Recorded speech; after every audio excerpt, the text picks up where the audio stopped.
Hey y'all. Since this is something that I go through daily, it's like one of the main things that I go through daily, that I will be honest and say that in 20 years, I still have not, I think I have not accepted it. I've adjusted, but I still don't think I've accepted it, which when you refuse to accept something, it makes your life more difficult than it has to be. So something that I feel like I have not accepted that I'm going to do a 3-part series on is the way it played out, how I became a single mother with absolutely no help from the dad. Okay. In order for me to do this, though, I gotta go through my whole dating history. Like, when I first ever... Matter of fact, I think I had an unhealthy relationship with boys. I think I had an unhealthy relationship.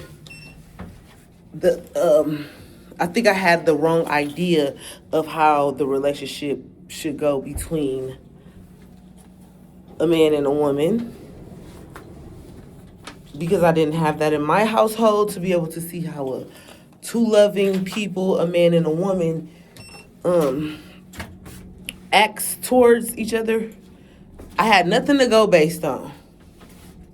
So then I'm gonna show you guys how I learned how to interact with the opposite sex, and where it got me. Okay. Growing up as a kid, I was very much sheltered. I am my dad's youngest child and my mother's youngest child.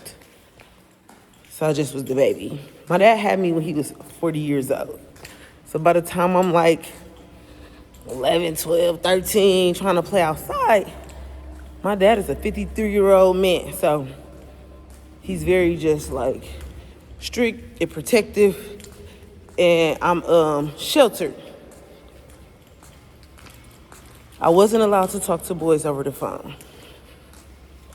If the boys in the neighborhood would come play outside with us in front of my house, I used to have to go in the house, or me and the girls I was outside playing with could go in the backyard. And no, those gentlemen could not come into my backyard. And already, it just put like this big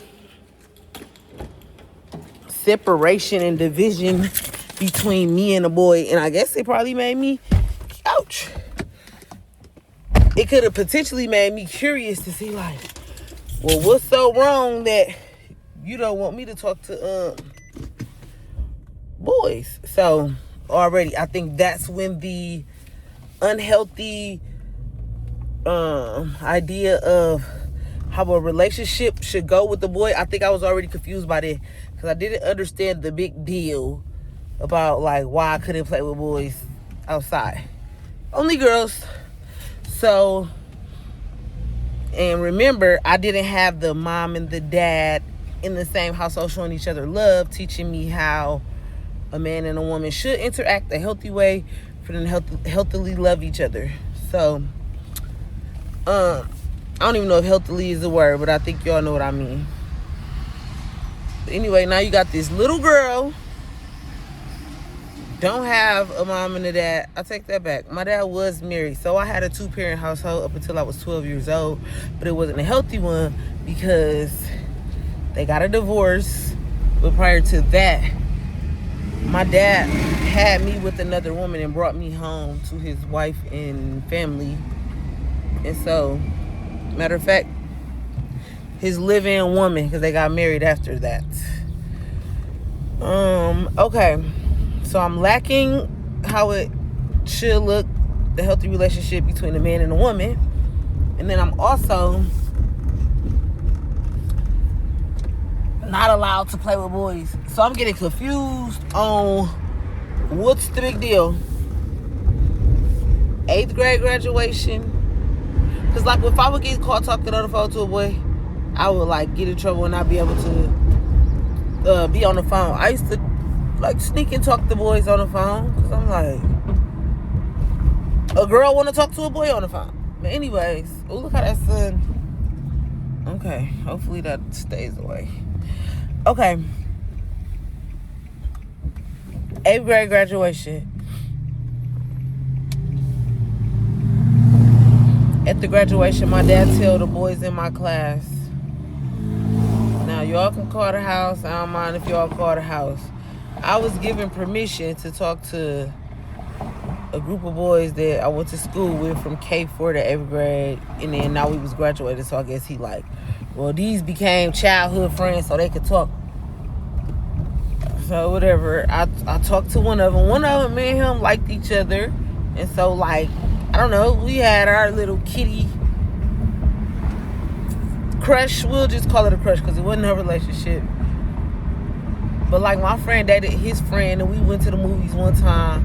But whatever, I knew this boy like since the 4th grade, so I was used to him, whatever. I go to high school, still not allowed to have no boyfriends, which was cool because I don't like none of the boys that I go to school with.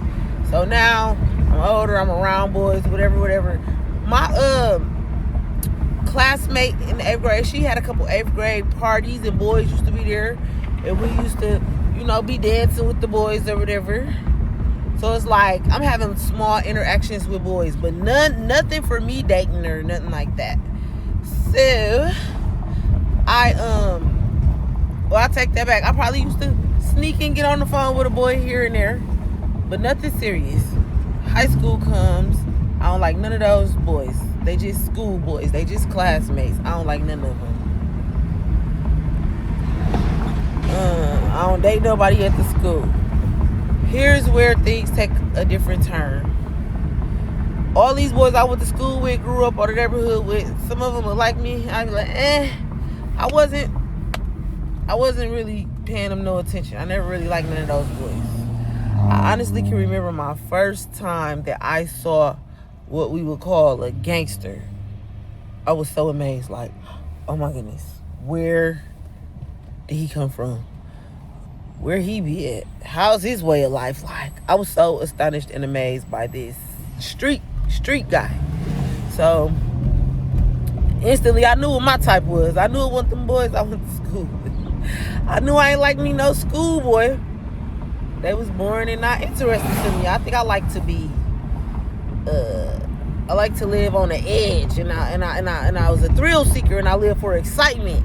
So I wanted the one that gave me the most rush at the thought of his lifestyle, at the gold teeth, at the gun carrying, at the weed smoking, and the dope dealing, and the standing on business. All of that was attractive to me.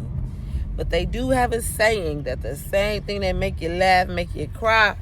Stay with me. Y'all gonna see how this made me cry. Part 2.